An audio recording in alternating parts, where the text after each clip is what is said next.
উত্তরায় স্কুলে যুদ্ধবিমান বিধ্বস্তের দগ্ধদের সর্বশেষ পরিস্থিতি নিয়ে জানাতে এই মুহূর্তে জাতীয় বার্ন ইনস্টিটিউট থেকে যোগ দিয়েছেন সহকর্মী খালেদ রায়হান।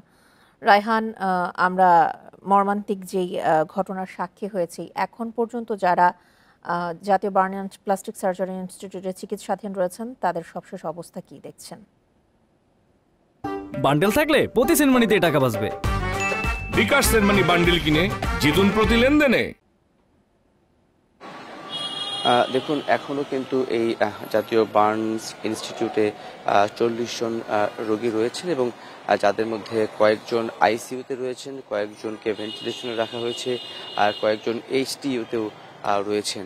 এবং আমি এখন যে জায়গায় রয়েছি ঠিক বার্ন ইনস্টিটিউটের বাইরে, গতকালকে 2 দফা ব্রিফিং করা হয়েছিল। আজকে সেই বিষয়ে এখনো কিছু জানায়নি। হয়তো কিছুক্ষণ পরে যারা এখানে আহত অবস্থায় রয়েছেন তাদের অবস্থা সম্পর্কে আমাদেরকে জানানো হবে, যে বাকি যারা আছেন তাদের কার অবস্থা আসলে কেমন।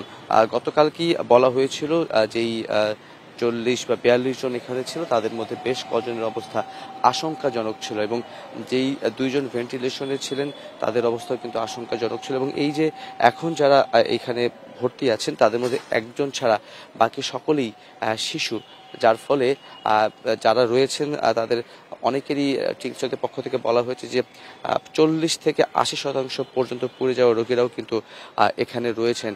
স্বজন যারা আছেন তারা মূলত দোতলা, 3 তলা এবং 6 তলা তারা অবস্থান করছেন। তাদের সঙ্গে কথা বলার সুযোগ হয়নি, তবে চিকিৎসকরা যেটি জানিয়েছেন যে তারা তাদের সর্বোচ্চ চেষ্টাটুকু করছেন। গত রাত 11টার সময় যে সিঙ্গাপুর থেকে চিকিৎসক দল আসার কথা ছিল তাদেরকে সঙ্গে করেই কিন্তু সমন্বয় করে যেই পরবর্তী সিদ্ধান্ত বা চিকিৎসা কার্যক্রম পুরোপুরি চালু রাখার জন্য যে পরবর্তী কার্যক্রম সেগুলোই কিন্তু করা হচ্ছে। এবং ইতিমধ্যেই জানেন যে এই বার্ন ইনস্টিটিউটের সকল ছুটি কিন্তু বাতিল করা হয়েছে। সাপ্তাহিক ছুটি এবং অন্যান্য যে সকল ছুটি ছিল সকলের সেই ছুটি বাতিল করা হয়েছে। একই সঙ্গে অন্যান্য হাসপাতালগুলোতে যেখানে এই দুর্ঘটনার রোগীরা রয়েছেন সে সকল জায়গার ছুটিও বাতিল করা হয়েছে। এবং এই সবগুলো হাসপাতালের কিন্তু সমন্বয় করে আমরা জেনেছি যে এই যে চিকিৎসা সেগুলো কিন্তু দেওয়া হচ্ছে।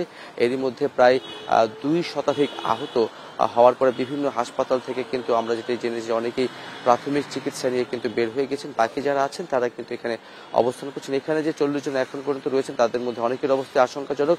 কিছুক্ষণ পর হয়তো আনুষ্ঠানিক একটি ব্রিফিং করবে, সেখানে হয়তো বিস্তারিত জানানো হবে। জাতীয় বার্ন ইনস্টিটিউটের সামনে থেকে জানাচ্ছিলেন আমাদের সহকর্মী খালেদ রায়হান।